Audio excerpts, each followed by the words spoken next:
আসেন বাংলার জমিনে একসাথে বের হই।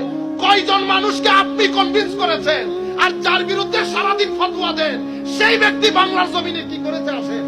আহলুস সুন্নাত ওয়াল জামাতের ইতিহাস 100 বছরের না। আহলুস সুন্নাত ওয়াল জামাতের ইতিহাস 1250-1300 বছরের।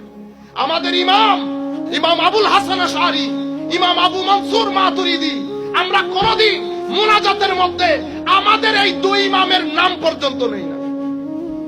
যে দুই ইমামের উপর কুল কায়নাতের ইমাম একীভূত হয়েছে, ইমাম হিসেবে মেনে নিয়েছে, যাদের মাধ্যমে আহলে সুন্নাত ওয়াল জামাতের বলবালা, যাদের মাধ্যমে আহলে সুন্নাত ওয়াল জামাতের বাগানের এত উন্নতি, তাদের নাম পর্যন্ত মুখে আনি না।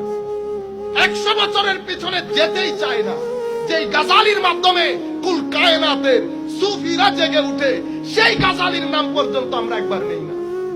শুনেছেন কখনো হুজ্জাতুল ইসলাম ইমাম গাজালির নাম নিতে? ইমাম বাকিল্লানি, আসফারাইনি, ইমাম নাসাফি? ইন্না লিল্লাহি ওয়া ইন্না ইলাইহি রাজিউন। জাতিকে জানান দেন ইতিহাস 1250 বছরের, 1300 বছরের, 100 বছরের না।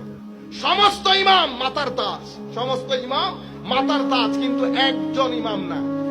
অনেক ইমামের মাধ্যমে সেজে গুদে আছে আহলে সুন্নাত ওয়াল জামাতের এই প্ল্যাটফর্ম।